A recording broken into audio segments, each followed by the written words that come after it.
Hello, I'm Gibson and I teach Wing Chun, and what we're going to do here is we're going to look through a basic introduction to the Wing Chun system, if you like, go through the first stage of the syllabus, and we're going to see what kind of drills we do and why we do them and what kind of attributes they will give you in terms of fighting ability.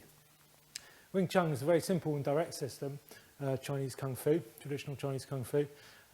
We try and it's not a competitive style, we don't compete with it because we're training for real fighting, so we're looking to get the job done as quickly as we can. And you have to be aware of this idea all the way through what you do. So throughout all of the drills and everything, you have to be thinking about keeping it simple, not making it more complex than it is, and keeping everything down to a bare minimum in order to find the line to attack the person. Wong Shun Lung decided that attack was the best form of defence. If you're too defensive in an attacking situation, if someone's attacking you and you're being too defensive, you won't be able to keep on defending because the guy's just going to attack you and sooner or later he's going to get you. Once the talking's over, assuming you're a decent citizen, you should be trying to talk you out of a fight first, or not get involved in the first place by using your awareness and your environment. Once the talking's over, you want to get the job over as quickly as possible and get the hell out of there. So you have to be switched on enough to attack and be direct. And under the pressure and stress of fighting, when you've got adrenaline in your body, you want to be as simple and direct as possible, because anything vaguely flamboyant just isn't going to work if someone's actually attacking you. So we're just aiming to attack back. Wing Chun has been around for hundreds of years, really. It's only recently come to light since probably the 70s, 60s, 70s it became popular, popularised largely by the fact that Bruce Lee originally did Wing Chun before he went into the movies. And the stuff that he does in the movies isn't Wing Chun, really.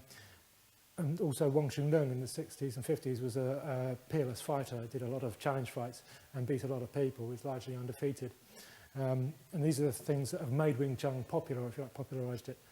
Ip Man came to Hong Kong and taught the system more openly, whereas before that it was a private system, a family system.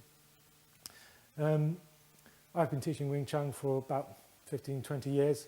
I've gone through several stages in my own personal development, and what I'm trying to do here is put down where I am now and to express the way that I do my Wing Chun. So the drills that are here are ones that we would use in the class, and we're trying to show them from a beginner's standpoint, building up, showing how each drill adds to the next drill, how they all fit together in the end. Obviously, you also need to practice your forms. We haven't gone through the forms in this because we've got them on another DVD. The forms are an essential, integral part of what we do, and that needs to be included in your training.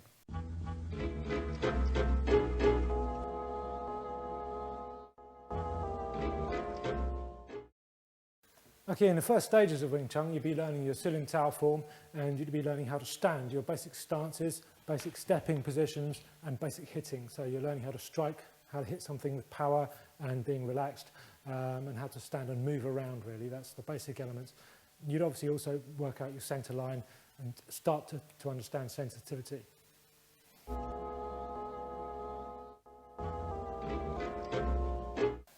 We're just going to have a quick look at the basic Wing Chun stance, the training stance, which is used in Silim Tao. It's Yi Kim Young Ma.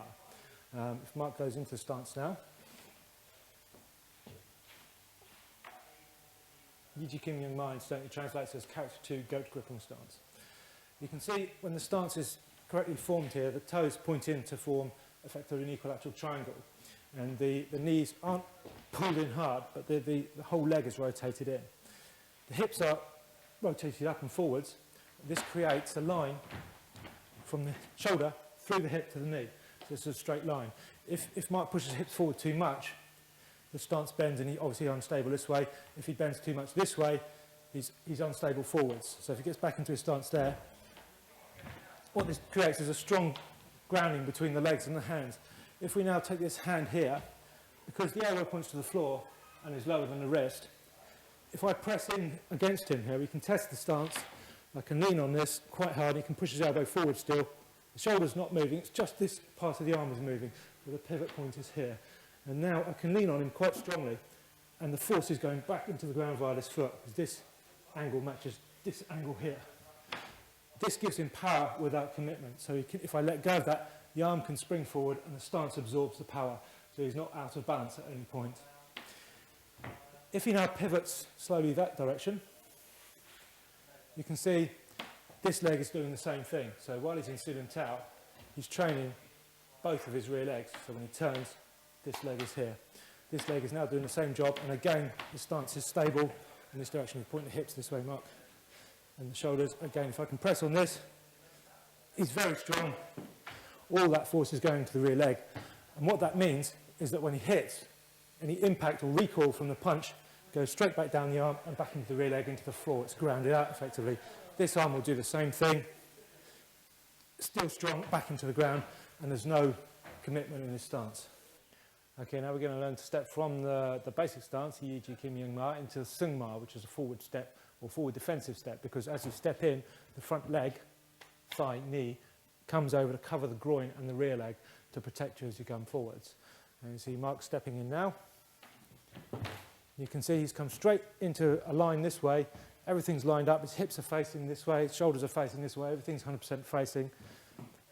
The angle of this arm now matches this rear leg here. So again, the same points I showed earlier, illustrated here very easily. Power, any recoil from this goes straight back into the leg. This front leg is now covering his rear leg and his groin by turning the foot in.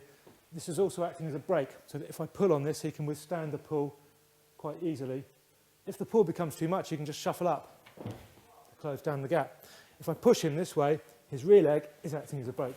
And if the push becomes too much, he can slide back in Sung Ma.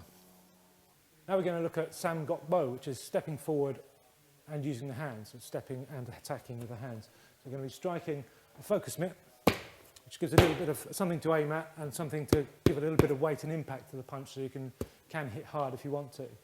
We're going to keep nice and relaxed at the moment just to create the correct form. Mark here is going to be holding the focus mitt at about shoulder height and keeping his hands nice and vertical. And Sean is going to be using the Wing Chun punch. He's going to be hitting with the bottom 3 knuckles here. You see the wrist slightly raises and turns as the hand goes in. This gives a straight line through the bone here, back down to match the floor, like we said before.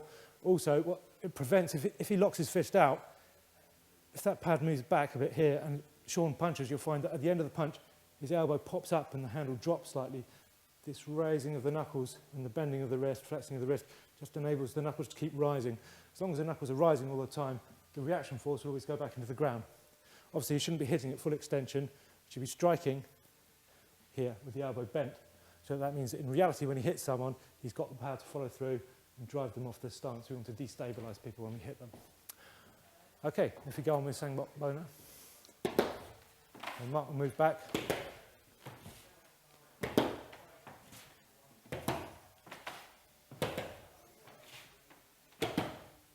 And then we can turn around and come back again.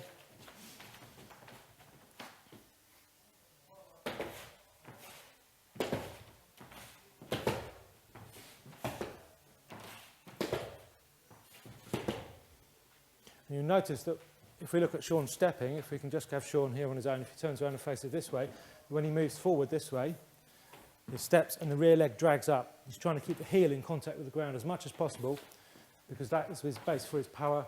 If he raises, we can test again here. If he brings himself up onto his toes here and pushes me now, he's not very powerful. He's likely to lose force in his ankle. If he keeps his heel on the ground and presses me, I can't resist the force here. It's too strong, because there's a direct route for power straight down into the ground there. You don't lose anything in the ankle. Right, now we're going to take the Yi Ji Kim Yung Ma stance and we're going to turn it, Jun Ma. So if Sean now pivots his stance, you can see the action is, if you like, his axis is through his spine. So if he pivots again and again, you see that the body stays in a nice stable position, doesn't come up and down or bob or anything like that, or weave. And the turn is driven from the knees and the hips rather than the shoulders. The whole body rotates in a smooth action. If you can go through 180 degrees now, Sean. Change your hands as you go, if you need to.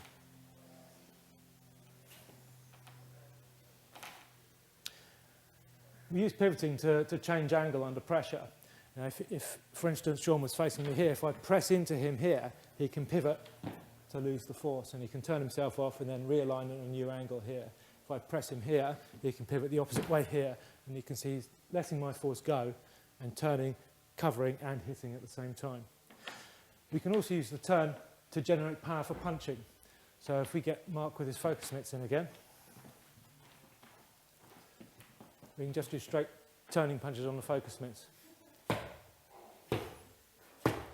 This teaches just how to turn and also how to develop power for the punch and to change angle from one position to another position.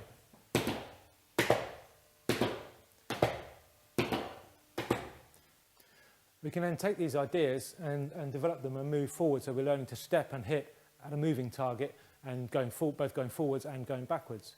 As we can see here, Sean's going to go forwards first, hitting the pads.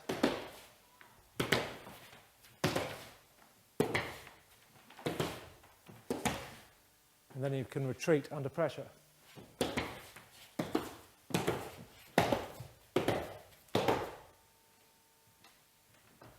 Of course, you can vary these drills however you want. You can feed the pads in any way you like. It's actually quite a skill to actually be able to use the pads and supply the person with a decent force, but that's another story.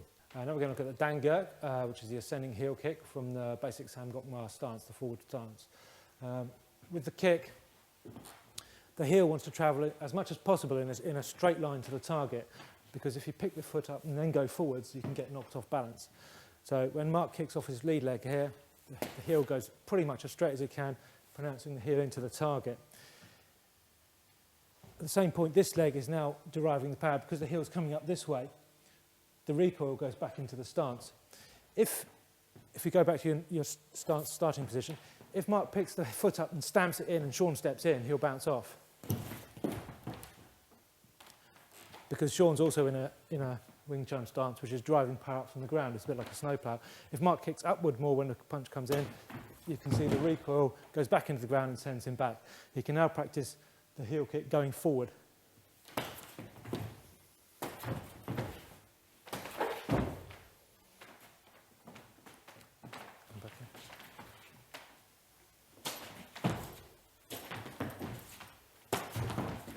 You can see that as he kicks, he pushes off the rear leg to derive the power into the kick. You can equally practice this kick against a wall bag or against a dummy or any solid object, as long as you're not going to damage it. Okay, now we're going to look at Tu Ma, which is the retreating step of Wing Chun. It's used when you're pushed back under pressure. Tu Ma literally means pushed step. It's sometimes described as sidestepping. You need to retreat in Wing Chun. If someone's bigger and heavier or stronger than you or pressing into you, just let the stance, your basic Yiji Kim Yung Ma stance will collapse back into this pushed step, Tu Ma. Your aim is to move backwards and absorb the range, so the person who's attacking is actually getting closer to you or coming more into range. So you're not going straight backwards. Obviously, if Mark travels straight backwards when someone's attacking him, it would be very easy for him to follow in. So he moves back and sideways slightly at an angle and realigns himself, trying to keep the shoulders square as he goes back all the time, and using the legs to cover the groin and the rear leg. Effectively, he's going back defensively, but he's putting himself in a position where he can attack from, as you'll see. If Mark goes back now, you see basically one leg goes straight back and the other one comes over to cover the gap. So if he's facing me here, this forward leg is now covering his rear leg and his groin, protecting him. His stance, hips and shoulders are facing towards the attacker. If he goes back again, this leg goes straight back. The stance turns, so he's facing this way now. So effectively he's in a forward stance. Although he's moved backwards, he's ended up in a stance which allows him to re-attack. This will become more obvious or apparent when we put it into the drills later on, and you can see how it actually works in action. But that's Tu Ma, which is a slide step. Now we look at Dan Chi Sao, single stick in hands now, which is one of the primary drills of Wing Chun from when you start, and you'll keep doing it always because it trains very important things. If Mark and Sean now get into position, you see Sean's using a Tan Sao here, and Mark's in Fuk Sao. The first move, Sean sends a palm strike into the sort of chin, throat area, a straight palm strike which goes into threaten. Mark then uses Jam Sao, letting his elbow come in, sinking elbow, coming across and covering the centre there. And now from this position, Mark is ready to punch towards Sean, which enables Sean to perform Bong Sao, or the Bong Sao is forced, if you like, the arm is bent into Bong Sao. So the hand's been taken off the target, so now the elbow is pointing at the centre to cover the target. And now we come back to the beginning. It's a cyclical drill, it just goes round and round, but it's very important to work it with feeling and to make sure that both people are training the right attributes from the drill. So Sean again palms in, Mark uses his Jam Sao, Mark punches back, You see there's not much movement here. As soon as the punch is coming from the elbow here, the bong sao is forced on. You see this line now is pointing straight in at centre, back to the tan sao and foot sao position. Now, there are several things that can happen here. If we just get the drill started, get moving, you can see both people in the stances. The stances are nice and strong, they're not wobbling all over the place. The shoulders aren't being used, it's just the elbow that fires the shot off, and the hands are nice and relaxed. The elbows are used to control. If you look at this area here, you'll see the elbows are doing all the work here. If the hands are relaxed, the hands can only be relaxed if the elbows are taking work.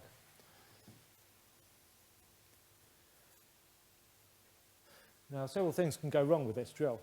If Chun is too stiff with his initial palm strike and leaves his arm extended when he makes it, now this line is now very difficult for him to perform bong sao, because when Mark's arm comes forward, he'll have to come backwards with the bong sao, or he'll just get hit.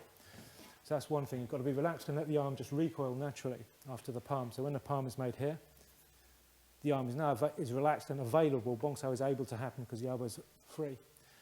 The other thing that can happen is when, after the palm strike here, when this punch comes, when Mark punches, he has to keep his elbow down and drive the punch in the Wing Chun punching style with the elbow down, using the stance to get the power. If his elbow straightens out and his arm comes high, Chun doesn't need to use bong sao. He can just use his squareness of his stance and just using the concept of tan sao, just go forwards and cover this shot. Very important to do that. So let's have a look at this from the other side, other hands or other way round, so that we can see what's happening now. The other two hands are just isolated here. You can see the entire drill is done with feeling. One attack instigates another defence, and that's always the way it is. It's not just boom, boom, boom. They're not just doing it like robots. They're feeling everything they do. You can test an incredible amount of stuff from your Wing Chun from single stick and hands. We can now take the single stick and hands and add footwork to it and use the footwork steps that we've used already. The forward step and the retreating two-ma step can all be introduced in this drill. So for instance, if Chun steps forward now, using the forward step, you can see Mark has stepped back using the two-ma push step. He's literally been pushed along. The elbow pressure here has pushed this elbow, pushed his hip, and driven him backwards. Chun steps straight in. Mark's angled off slightly using the two-ma. Now he has a dominant position to his stance. Although he's retreated, he's now in a position to come back forward. So as he steps in, so re-attack. And now Chun moves off to the side, stepping backwards using his bong sao, or sideways technically, using his bong sao to cover this attack and repositioning himself. And we can now take it and start again from the beginning. So Chun steps forward, Mark steps side step, comes in, steps out. And you can see all the things that we've talked about so far and all the basic movements are being used now. If we look at that from the other side, using the other arm, so now Chun steps in this way. You can see Mark moving backwards. When he steps in this way, Chun steps sideways and uses his bong sao. Does have another option if we start again here. So when Chun steps in this way, if this position is allowed here, if he's got enough strength in this, it's better, rather than going to bong sao, which is defensive, he can turn to tan sao using a small shuffle step this way and use tan sao and punch. You see, it's a smaller movement and he's got a stronger position, because tan sao and punch is obviously an attacking position, whereas bong sao is defensive. He then has to do another move to originate an attack. So if we can see that one again.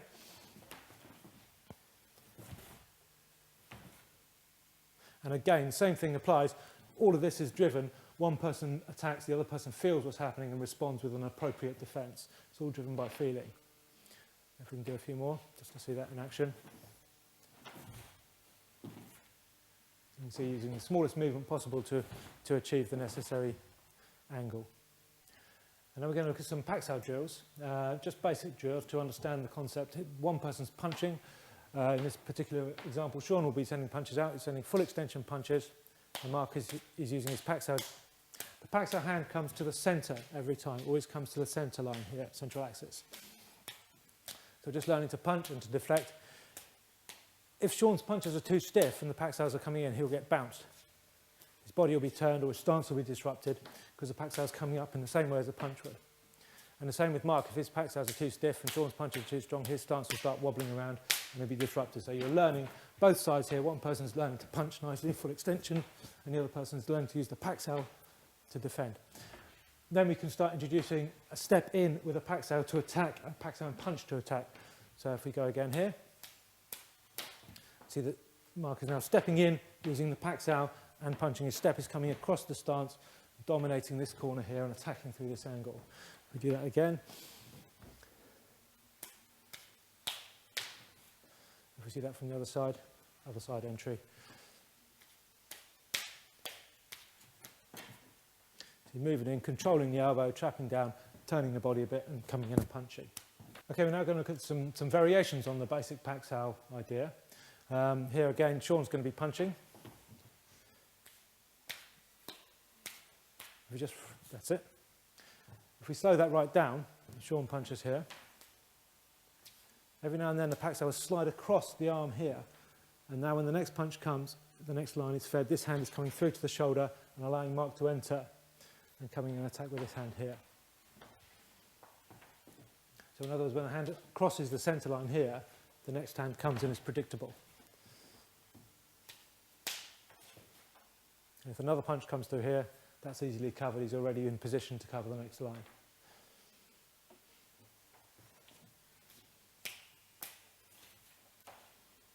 And there are several other variations we can derive from this, like Lan Sao, for instance, or other ways of using it, just different ways of applying it. You can apply Lap Sao to it, or any other technique you like, really. Now we're going to look at some other variations on the Pak Sao drill, starting off on using the forward leg and attacking, entering, and then carry on, learning to flow, learning not to stop when your attack gets stopped. So here Sean's going to be entering with Pak Sao and punch. Mark's using a Pak Sao to stop him, and he's just learning to flow past. Here using the underlap. Or we could use Pak Sao twice, depending on what the line of the force is. It all depends on what feeling he gets from Mark. It's all done by sensitivity.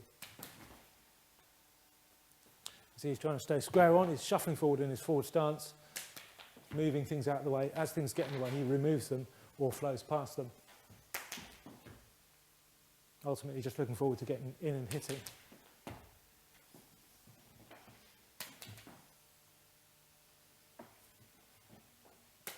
If we slow that right down, you can see what's happening. Pak Sao and enter. Then that second path, this hand's now available to Lap Sao here and enabling the next path. Order Pak Sao. So just picking out the next obstruction and removing it. Okay, I always like to use a little bit of basic fence work as well because it makes it more applicable to the reality of the street. So what we're going to use here is just an open fence, open-handed fence, pleading fence, some people call it. Being faced with an aggressor, and at the early levels, we're just going to look at lines and angles and pressures. So here we're going to deal with either a straight punch, it could be a push, or it could be a punch, it can be any, it doesn't really matter what kind of punch, it's a force that travels towards you in a straight line, or a hook punch, just looking again, seeing something coming from a curve. Initially, Sean's going to be supplying a straight punch. You see Mark is now going into a 2-mile retreating step. He's taken, using the concept of Fuk Sao, 2 hands coming forward, he's covered the attack, been pushed back at this angle, and it's ready to attack now. And so this can be a push or it can be a straight punch, it doesn't really matter, just learning to deal with forces and lines. If you do that on the other foot, going the other way so we can see it. You can see here, Mark's stance, arms and everything is all lined up, ready to attack. Sean's been driven off to the side, wedged out as it were. This also makes, if Sean throws another punch in, it makes it very easy to defend against that because he's positioned himself in a way that allows him to accept the next line. If we now look at a hook punch, Sean throws a hook punch in. Again, it's not necessarily a boxer's hook, it's just a curved punch. And now using the same handwork and footwork, only moving forwards instead of backwards, Mark's coming in, walking in towards this shoulder really, which is kind of all the midway here, halfway between the hand and the centre. Hips and shoulders facing, covering with Fuk Sao's concept here, and this again, this hand now is just going straight in and hitting, so he's going immediately into hit because the target, the centre is open and ready to hit. If we can see that again a couple of times. And if we see that off the other hand.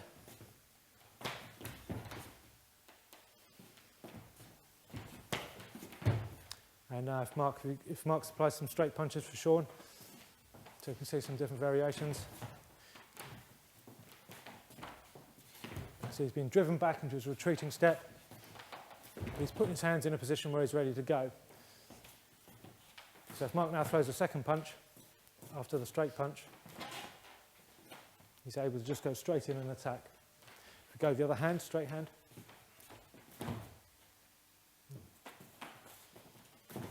see, at the end of the day, the position here is much stronger here. He's flanked him, he's come to his corner. This next hand, even if it comes straight down the middle here, it's easily covered because the hand's already positioned in a way that enables that. If Mark throws a couple of hook punches now, see, moving into the corner, when the hook punch comes, moving into the target. If you get a second hook punch come, you just hit straight away.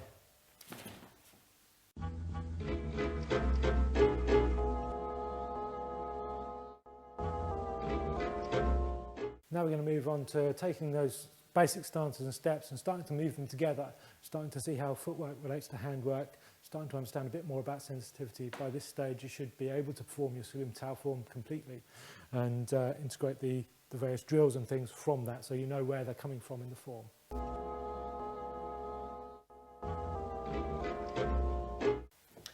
We're now going to practice the Chun retreat step in combination with various hand techniques, and first of all what we're going to do is just straight attacks, just to keep the idea simple, that we're going to use different hand attacks like Tan San punch, Jut San punch, Bong Sao, and which technique comes out will depend on really on the force that comes in and where the hands are initially. So if your hands are down, you'd be using Bong Sao because that elbow is the quickest route to the target. If your hands are up, you'd be using a different technique, but we can see that as we go along. If we now have got Sean stepping in and attacking Mark. Mark there, you can see a Jut Sao, Tan San punch. He's going back into a side step, retreating as the force comes in and allowing himself to get into the corner to access the line to attack from. There's a Bong Sao. So you can see if his hands are down like this, the elbow it would be foolish when the attack comes in to bring his hand up because the hand's got a long way to travel. So if you're caught with your hands down, when the attack comes in, the elbow is quickest to get to the centre. So Bong Sao, that's Pow Bong, as in your Chum Q form, casting Bong, second section, is the easiest one to use. However, if his hands are up in a ready position, then you can use whatever technique is appropriate there. You can see the nearest hand hitting, Tan and punch there. Pak Sao and punch. If you look at some of those, if you can attack from the other side there, Sean, so you can see it from the other angle. All depends on where the hands are as to what technique will come out, and depending obviously on the way the attack is driven. You can see every time going back into the Chun retreat step, putting himself in a position where if he wants to counter-attack and come forward now, he's able to drive forward. He's in a strong position to move. Do some the other way around.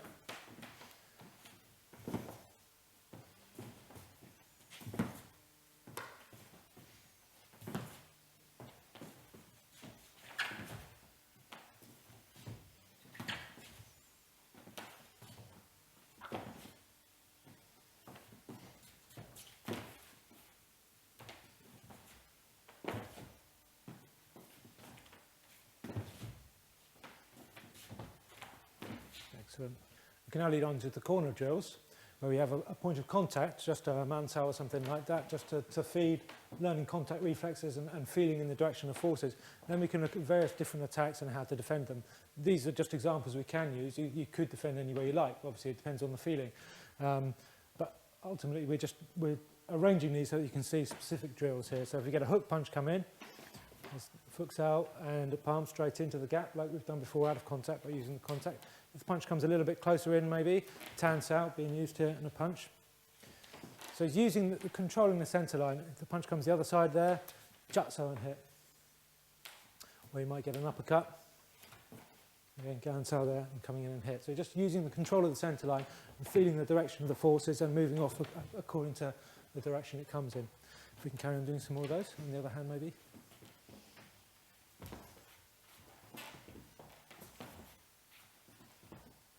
You see the primary objective is to move forward and attack, just deflecting with the other hand, using the feeling and the line to come in and attack.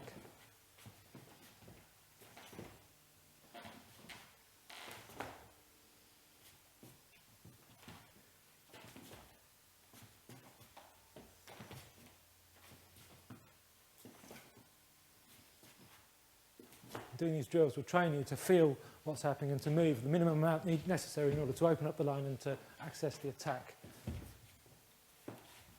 Okay, we're now going to look at the Poon Sao roll, which is a basic rolling action of Chi Sao, sticking hands, but we're going to break it down into just the rolling, and then initially we're going to do it one-sided, so we're just going to use the Bong Sao to Tan Sao action or just the Fook Sao action. It simplifies it, and once you've done that on all four sides effectively, so you can do left-handed versions of both sides, then you can really just put two people together and they should be able to roll sufficiently. Here we can start. You see Mark's doing the Bong Sao to Tan Sao, so he's learning to move his hand from the Bong Sao position to Tan Sao position, keeping the arm nice and relaxed with the emphasis on the elbows controlling. Chun here in the Fook Sao action, just keeping his Fook Sao arm pressing towards the centre, the whole forearm effectively is pressing towards the centre of the other person's body and controlling their arm. And again, the hand should be nice and relaxed because the elbow is where the control is coming from. Both people should be nice and square and nothing else should be really going apart from the arm. If you see that from the other side, if you just change, that's it. So obviously there's 4 ways you can do this, 4 different combinations you can use. And it's important to train your non-dominant side, your left side if you're right-handed, more than your natural side, because if you do that then you'll become slightly ambidextrous. You'll never quite become fully ambidextrous, but if you train your non-dominant side, you don't really need to train your dominant side very much because the skills will transfer. Now if there's any odd forces going on here, say for instance Mark's hand was pushing across too much, then Chun can use that force and just whip his arm around and just deflect it. As soon as the pressure's going, or if you roll back again here, if Chun's Tan Sao is pushing out a little bit or something, Mark can then use that force to let go of. So we can train the kind of springy forward feeling that we need for Wing Chun. And if we then go on to double-handed Poon Sao, so both hands are engaged now, one hand's doing Tan Sao and Bong Sao, the other hand's doing Fook Sao. So the same concept as we had before, applying with both arms at the same time now. And this is the preliminary action you need to learn before you learn Chi Sao. Now you can't actually see it here, but there's prying going on, so there's a forward springing action. We call that Ip Chung, the springy force of Wing Chun, coming from the stance and pressing upwards, aiming to disrupt the person that's your partner, and also to develop a force that if one person takes their hands away, the hands will automatically spring forward, or the body will shoot forwards into the gap, as you can see there. And we can train that by either taking both hands away and letting the person move into the gap, or by taking one hand away and let the person's hand go forward. So the hands forward into the gap automatically, which is what we're aiming for in Wing Chun.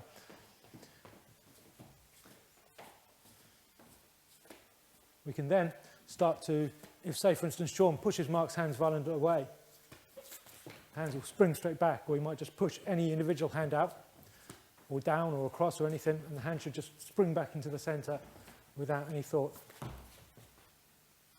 Very important skills for learning Wing Chun. We're not looking at any particular technique here or concept, we're just looking at the idea of the forward pressing and of the rolling of Poon Sao. You see when the hands get moved, the gap appears, the hands just automatically spring back into the line.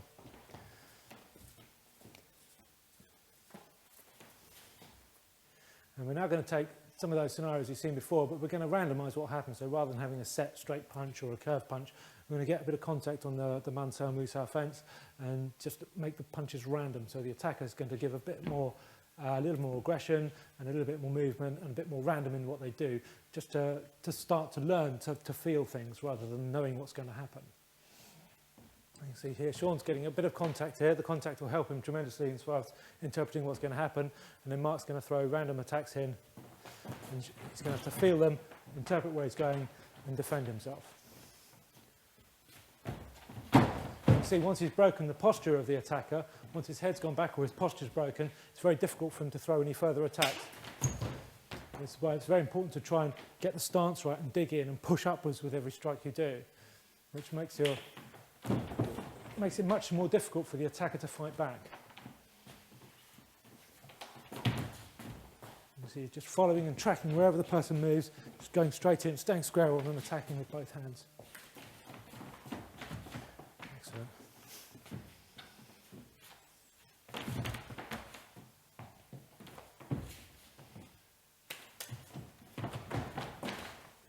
And we can now take those, we can use different types of fence, and typically some with contact to give you a bit of contact reflex, some without contact, and different kinds of using your skill, trying to talk the person down maybe, and just training awareness of where your hands are and where the attack lines are for you and for the enemy.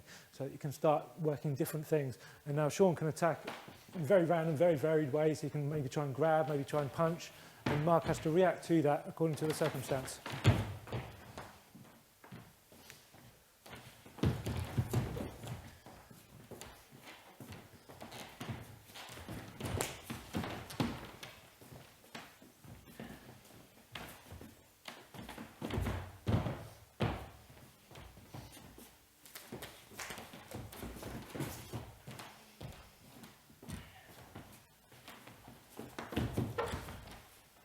Okay, we're going to look at some more drills moving forwards and backwards using the pads again now. Now we're going to look at the dango, the ascending heel kick, using the kick to close the gap down and then attacking off the lead hand and following up with the rear hand. So training yourself to kick first to close the distance and then go in and attack with the hands.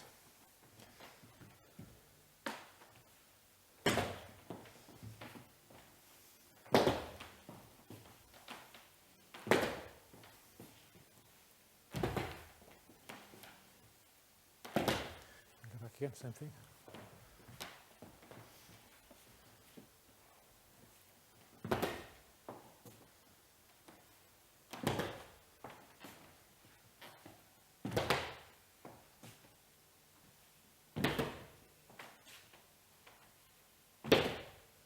And now we can take the 2-mile retreat step, the push step, and look at the side kick from there, or the front kick, depending what happens. So if the attacker is particularly big or rushing in very powerfully, you might have to push yourself back just to give yourself a bit of breathing space.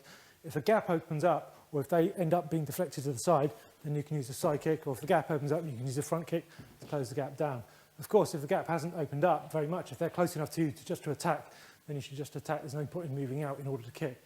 So, because what you're trying to do is close the gap. If the gap's already near to you, then just move in and attack with your hands. If the gap has opened up, if the range is there for kicking, then kick. So you just have to learn to kick instinctively from whatever position you're in.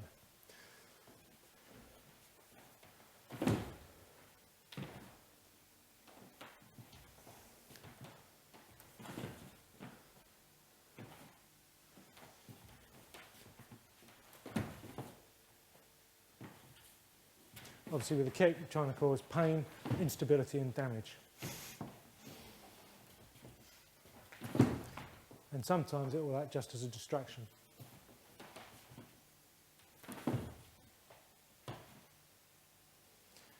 If we do that again slowly,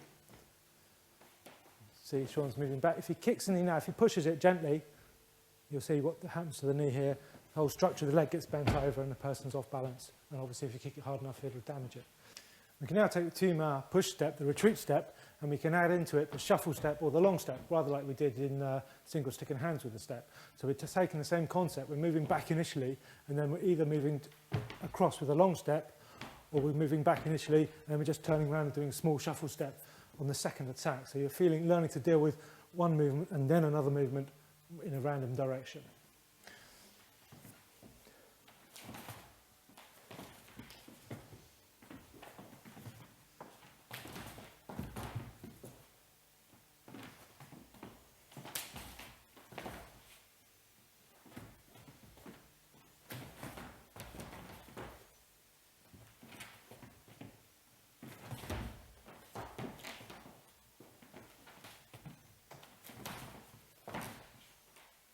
You can see here Sean's using a push, but it could equally be a punch or any other attack you like. We're just learning to deal with lines of attack and pressures.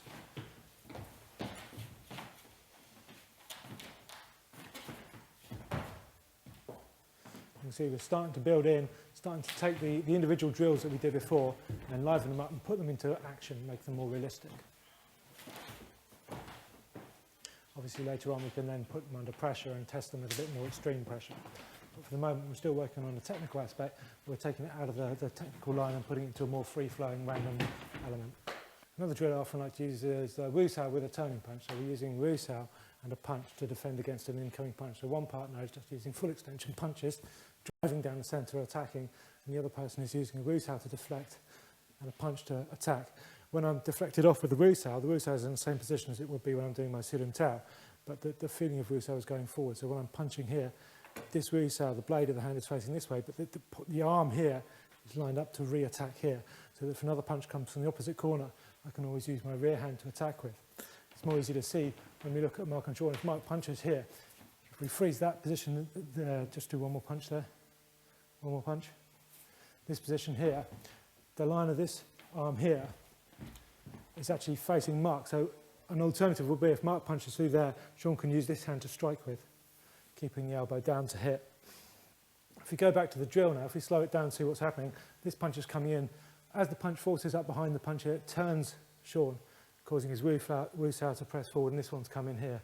And this is the basic drill. It's teaching him to turn and defend. He's got 2 points of contact here, which makes it a lot safer. If there was just 1 point of contact, this arm is free. If this was a point of contact, this elbow is free. So he's gaining 2 points of contact to stabilise this line, and just learning to pivot and punch, absorb if you like. And then we can add variety to this by the fact Mark can throw in a hook punch every now and then randomly into the mix, just to make sure that he's feeling forward, getting that Ip Chung, that forward feeling to drive forwards whenever he needs to, or whether he can really. He's learning to feel to go into a gap. As soon as a gap occurs, he's going in. If the pressure's on centre, he's pivoting around it. If a gap opens up, he goes forward into it. We can then add to this drill, if Mark's punching again,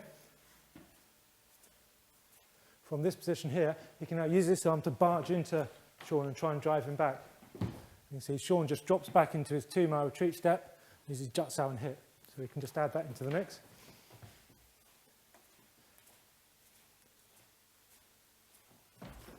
So he's learning to deal with being pressed and being shoved off his stance. So he's learning to pivot his stance and then allowing that stance to collapse backwards in the 2-mile step.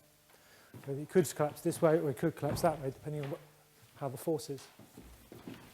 Just learning to go backwards. When someone bigger or stronger is pressing you, you need to go back. You go back and invite them in and hit them as they come. Another option, of course, is to be pulled.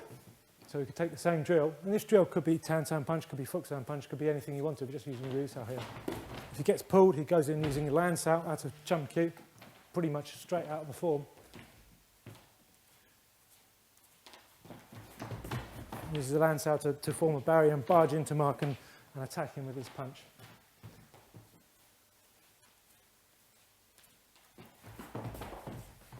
And we can then take these elements and add anything we want to them. We can just, so if we just take those 3 elements, the hook punch, the pull or the push, and randomise them, it trains him to feel what's coming and to respond in accordance to his sensitivity.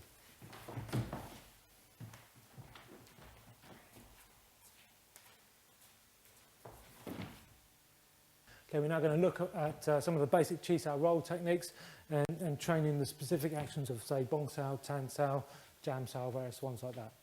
Okay? Right, now say, for instance, a punch which gives a Bong Sao. So a punch going on the centre and forcing the hand offline creates Bong Sao for Mark there. That could equally be interpreted as Tan Sao, depending on where the force is going. Tan Sao and punch that, you see. If Sean's prying in very hard with his Tan Sao, pressing too much, you might get Lan Sao technique, which is Pai Jan, rising elbow straight out of Chun Q, this one here. Or Mark could try doing things like Jut Sao. Jut Sao and punch there. Or we could try Pak Sao. If we slow all those down, we can see what's happening piece by piece. So we can, there's the advantage Chi Sao. Chi Sao is likened to like a laboratory situation. It's like a test bed. So you can look at all the techniques and train them from contact, so you can feel what's happening, you can analyse everything very well. And you can then take it outside of Chi Sao and put it in drills or pressure testing it and sort of liven it up a bit. But Chi Sao is where you train the skills of the programming bed, if you like. So for instance, if we roll one more time, if this punch here drives in towards the centre with the elbow down very powerful, you'll get a Bong Sao. See, the hand's been taken off the centre, the elbow's taken over the roll now, and now Mark's in a position to punch again or to lap Sao, whatever he wants to do. Equally, from the same force here, this hand could press in slightly this side. Maybe you can get Tan Sao. This is better because he's only doing one technique, rather like when we did single stick and hands, he's doing the shuffle step there. There's the Tan Sao, there's the punch. This punch should also cover this line here. if Chun is prying in very strong from this hand and stepping in hard and he breaks the jam sao, you can use the rising elbow from Chun Q to trap that. He's now got a free hand here to hit with. If this hand comes forward but it's not quite so strong, he might be able to deal with this with jam sao. Just hit off that hand. There's the jam sao punch, there's the step in, there's the hips and shoulders facing. He's now ready to come in and attack. If we look at jat sao, what's happening with jat sao is Mark is using jat sao from the top of the roll here and pressing this hand down on top of the other one, freeing his other hand to hit. What Chun would need to do in this circumstances is use his emergency bong, this casting bong. So if we can see that, do that slowly, and Chun can get his bong sao working. And there's the power bong, it's a casting bong, second section of Chun Q. If we speed that up a bit,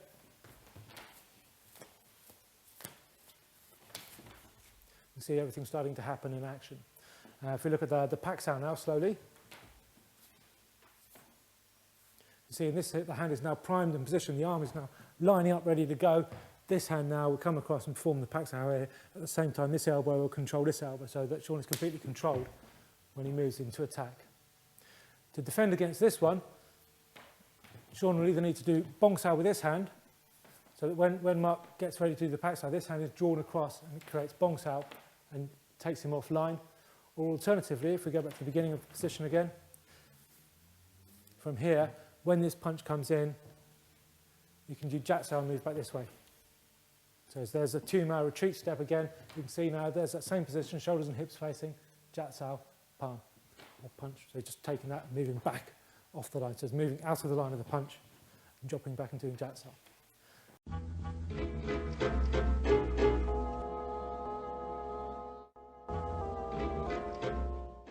This stage now, you'll be looking at starting to do Chun Q form, which is starting to turn and step and move, integrating the concepts from the stationary drills that you've done in the first sections to moving them around and learning to track and follow a moving target. You'll be using your various drills and again looking to find the concepts from those drills within the forms.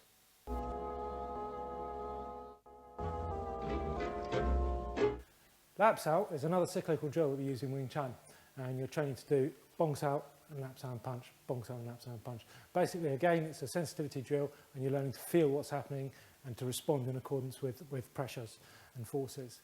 Your bong sao elbow is pointing to the centre of the other person, the body's shifted off, and we can shift from side to side or attack. We can vary the drill a great deal, but in the early stages we just need to keep it nice and simple so that we can see what we're doing and look at the essential points. And the various changes in the drill we do test the various different bits that we do. So if we can go to the lap sao drill, you can see here the bong sao is a response to a lap and punch. The hand has been taken off the centre, so the elbow is taking over the drill. You can practice an entry drill from this. If Chun comes from this position, he moves in, packs away, just takes his hips, pivots the hips in, shifts in, packs out and punch. Let me just pop that in. He's going to come in and attack as he goes. So just let him attack. He's going to move in, straight in. And now you can see the response. Mark's using a tan and punch to respond to the attack. Okay, let's do a few more of those. So he's feeling and responding.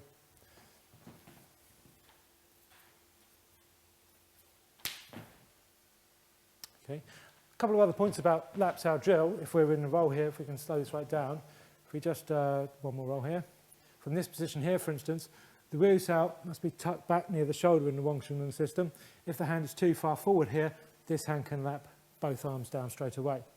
If we go back to that same position, this hand here, the controlling hand, is in using foot sao concept. This is pressing forward. So this line of the arm here should point to the centre, because at any point now, Chun can jut and hit, change hands.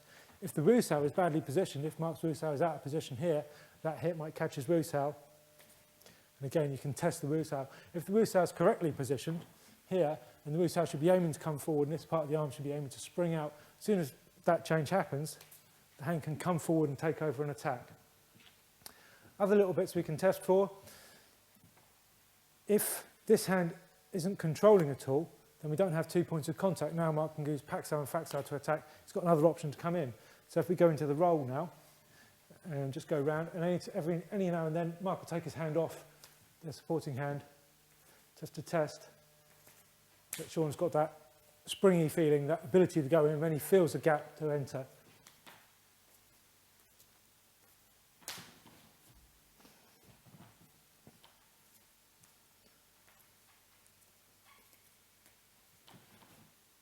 Chi sao we can take and treat various different ways. Like I said, it's a laboratory condition, so we can isolate different bits of it.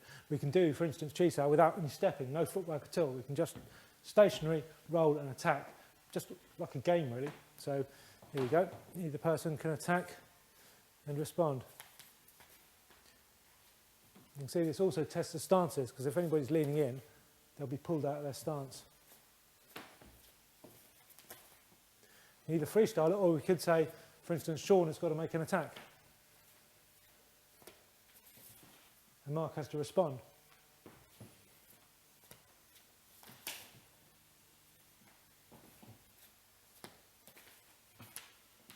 Chi Geak is sticky legs, another very important drill and very useful drill to train. Because of the proximity that we use in Wing Chun, you tend to be close up and you tend to get your knees touching and your feet touching. So doing sticky legs drills are very useful. You can also integrate them into all the other drills, like single sticking into the step or any of the other drills. Anytime when you end up with your legs close in, you can try and sweep someone away and they can train to come back in. It trains you to use your leg in a similar way to the hand does. If the hand gets pushed off, the elbow controls and the hand returns. Same here, if the leg gets swept off, the knee controls and the foot comes back in, either to sweep again or to kick or to attack generally and move the stance in. If we look at this here, we support each other. Put your hands on your partner's shoulders because they're likely to fall over. For instance here, if one person sweeps, so Sean here is trying to attempt to do a foot sweep on Mark, trying to pull his foot off and pull him off balance, but Mark keeps control of the leg and drives forward, just affecting a throw. His leg gets thrown over the other leg and drives him off contact. So you're keeping hold of him because it's very likely to be knocked over. In reality, you'll be just attacking him at the same time. Another option, if Mark sweeps Sean's leg, and Sean's leg just comes straight back in and kicks the rear leg. Again, you can see kicking the back of the leg here and knocking the leg sideways. Obviously, you have to be very careful when you're doing this because you don't want to damage people's legs. It could be a front kick or it could be a side kick, just depending on what he feels at the time.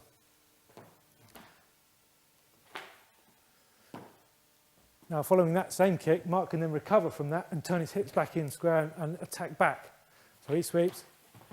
When the kick comes back in, he can now drive forward again and take the other leg off. Again, he's using his hips as well, like an elementary judo throw. Using the hips to control the thigh.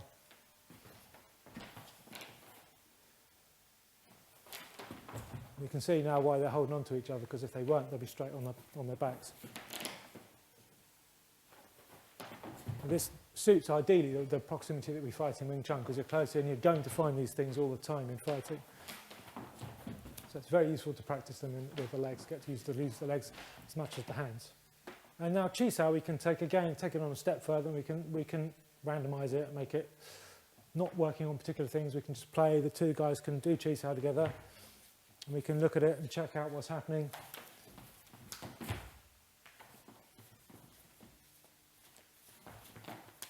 Just freestyle, just play with it here.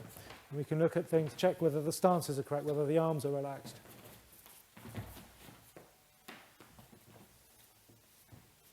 You can see here Sean's got more work to do because he's not so big as Mark. Mark's bigger and stronger. Sean's going to be working more on going backwards drills and learning to move back, and that's better, and finding his position here. And now we're learning to retreat when Mark's attacking him because he has to, because Mark's bigger and stronger than him.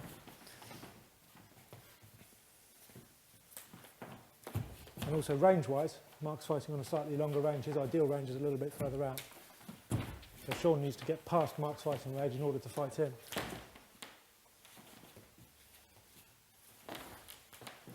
If you keep your attacks a bit lower down, aim more for the Mark's chest, you'll get more control over him. That's it now, you're not compromising your own stance so much.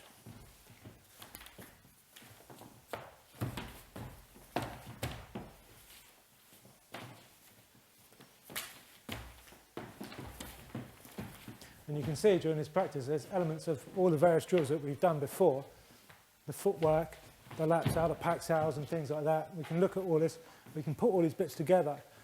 Wing Chun is a bit like Lego in a way, it's very modular. You get the little bits and little drills which all plug together into one big whole, and ultimately you'll cover every element that you need to cover.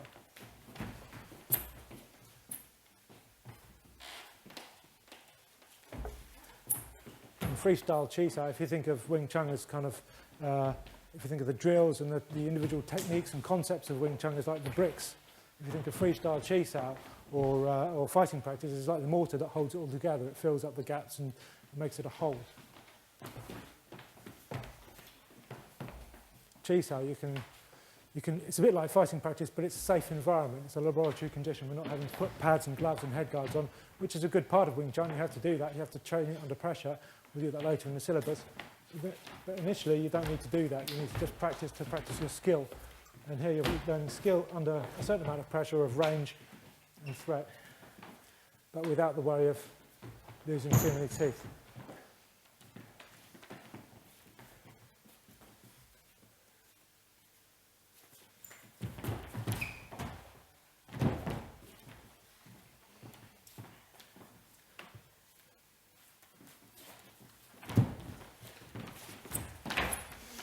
Excellent.